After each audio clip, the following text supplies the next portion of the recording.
What's up, guys? Welcome back to my channel. If you are new, my name is Faye Brielle, and this is part 2 of my How I Study Korean series.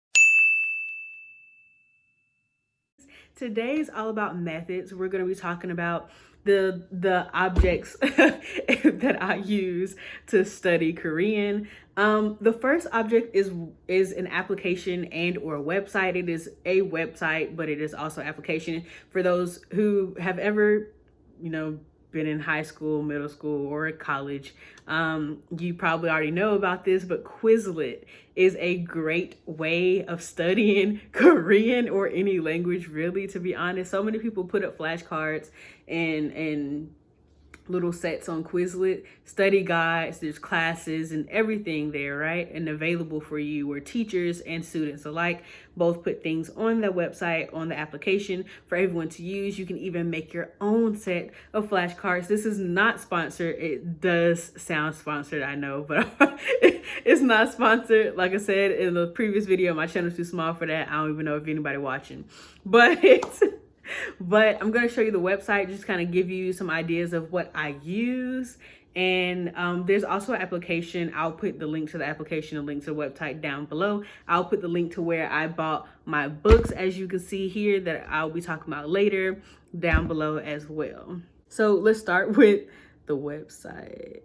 Okay, so just to start off, I don't want to do a voiceover just because I won't be doing a voiceover for the rest of the video with what I'll be learning. But I went ahead and went to the Quizlet website. I typed in Korean. I am not signed in or signed up for anything. So like I said, you do not need anything for this. You just type in what you need and you can find the flashcards, and yes, you can use them. So people add pictures, you can hear the voices of the people saying them. It won't necessarily be their voices sometimes it's just like an automatic recording of what it is, but you can click on a set and you can see, what it means to go is kada.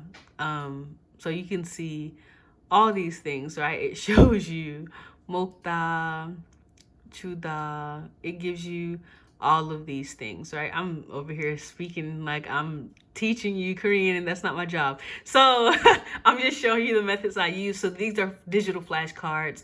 Quizlet gives you study guides. It gives you can make your own. You can take tests and play different games.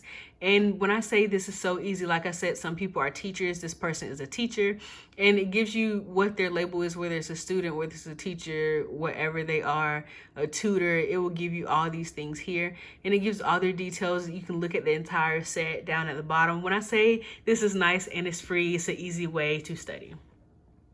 Okay, so back to regularly scheduled programming. I'm going to come back here to the front facing camera and let you guys in on what I do physically in person that's not digital that I use. So I also use physical flashcards outside of Quizlet because I have books, so I like to, it's upside down, because I have books, so I like to write down things in the books onto flashcards just because that's how I learn.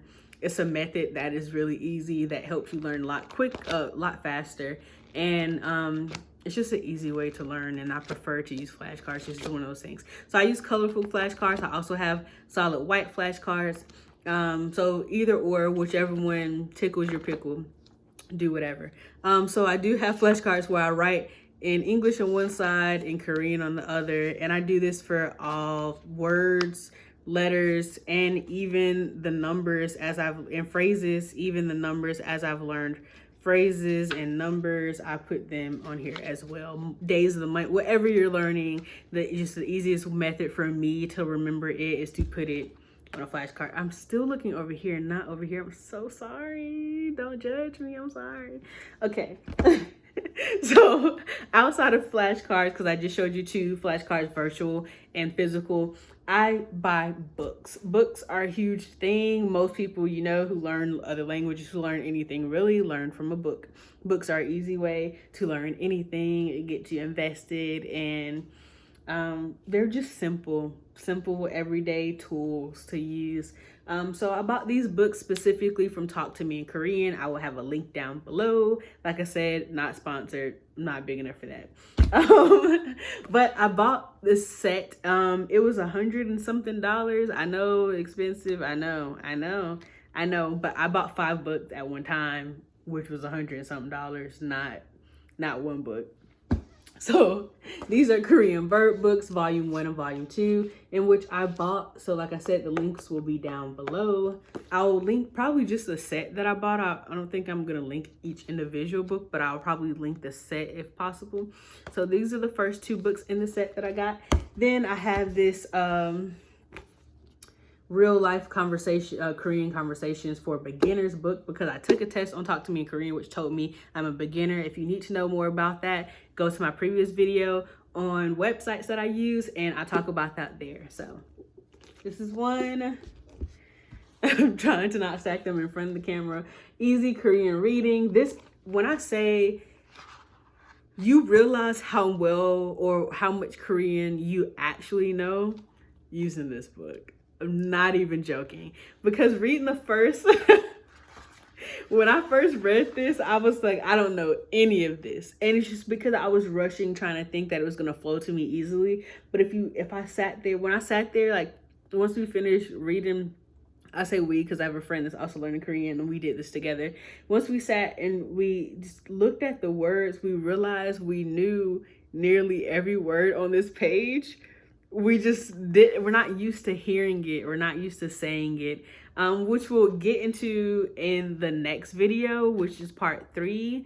I will talk to you about actually getting time to practice and hearing Korean more. I will talk to you about that in the next one. But these are methods. So books, I have one more book, which is my first 500 Korean words. When I say this book is the GOAT, I mean this book is the GOAT. I will let you buy the book if you want the book, but this book is the GOAT. This book is the GOAT. I'm probably going to do like a Quizlet like once I finish this book, maybe before I finish this book, out of all the words that I find are most used for myself, I'll probably put into a Quizlet and make public. If you guys are interested in that, let me know down in the comments, okay? So those are the 5 books that I have along with the flashcards. So those are my first 2 methods. Technically, digital flashcards, physical flashcards is one method. Books is the second method. The third method, the final method, the I guess most known method for studying anything, especially like if you're in school, is taking notes. Take notes, especially during anything, whether you're watching a video of someone speaking Korean, whether you're watching a K-drama, whatever it is that you're doing, if they are speaking Korean and you don't know what they said, take notes. Subtitles are important. Take notes, okay? Take notes. So I do this for any type of lessons, even lessons like previously in my previous video, I talked about lessons and different things you can do with the websites. One of the things that I do partner with the websites is this method of writing notes as I'm on the website. I take notes about everything. Here's my Hangul notes, my Bacham notes. When I say my native numbers, Sino numbers, all that good stuff, I practice writing in this book.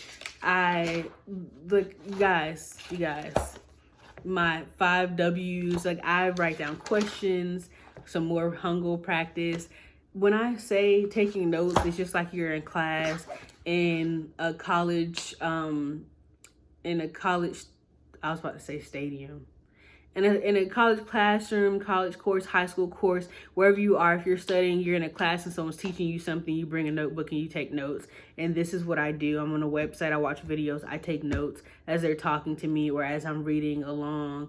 I take notes, and it does not steer you wrong to follow the same methods you would do in a classroom as a teacher or a professor or whomever is talking to you.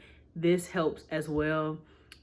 Most of the things I know because of me writing them down, because I did the whole old school class method of taking notes. I'm not gonna lie to you. That and flashcards, which I also did in high school, middle school, and college.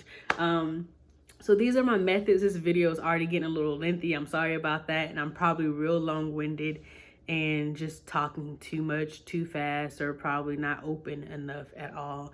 If you need more details, if you're curious about anything else, you want me to go into detail, you have any questions for me, I can make another video, or I can respond in the comments down below. Leave a comment if you have any questions, concerns, if you like the video.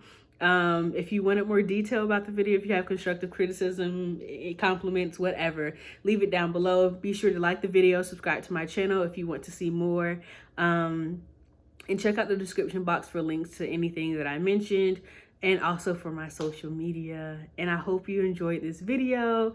I will see you in the next one. Hopefully you stick around for part 3. Maybe not. I don't know.